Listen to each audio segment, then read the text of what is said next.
Jeans pant ফুটো বা ছিদ্র হয়ে গেলে ফেলে না রেখে আমাদের দেখানো টেকনিকটি ফলো করে খুব সহজে রিপেয়ার করে আবার পুনরায় ব্যবহার করুন।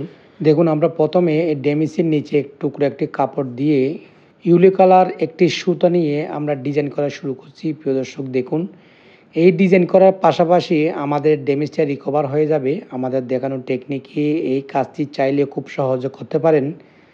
এটি করার পর কেউ বুঝতেই পারবে না এখানে একটা ড্যামেজ রিপেয়ার করা হয়েছে। সবাই দেখলে মনে করবে এখানে ট্যাটু বা ডিজাইন করা হয়েছে। দেখুন আমরা কিভাবে কাজটি করছি। আমাদের চারপাশে সেলাই করা শেষ। দেখুন, এখন আমরা এই সুতার ভিতরে রিলের নিচের অংশ দিয়ে সুতা ঢুকিয়ে সুন্দর একটি বুনন করব এবং সুন্দর একটি ডিজাইন করব। দেখতে থাকুন আমরা কিভাবে কাজটি করছি। অবশ্যই মনোযোগ সহকারে পুরো ভিডিওটি দেখবেন এবং আমাদের দেখানোর টেকনিকে চাইলে এই ধরনের রিপেয়ার করে আপনার জিন্স প্যান্টটাকে নতুন একটি লুক দিতে পারেন। দেখুন, আমরা একটা সুতা বাদ দিয়ে অন্য সুতায় নিডলের মাথা ঢুকিয়ে একদম ইমোজির মতো একটা ডিজাইন করছি। ডিজাইন করার পাশাপাশি আমাদের ড্যামেজটা রিকভার হয়ে যাবে। দেখুন, আমাদের ডিজাইন করা শেষ।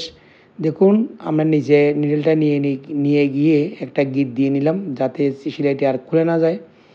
দেখুন কত সুন্দরভাবে আমরা একটি জিন্স প্যান্ট ড্যামেজ রিপেয়ার করলাম, সাথে সুন্দর একটি ডিজাইন করলাম।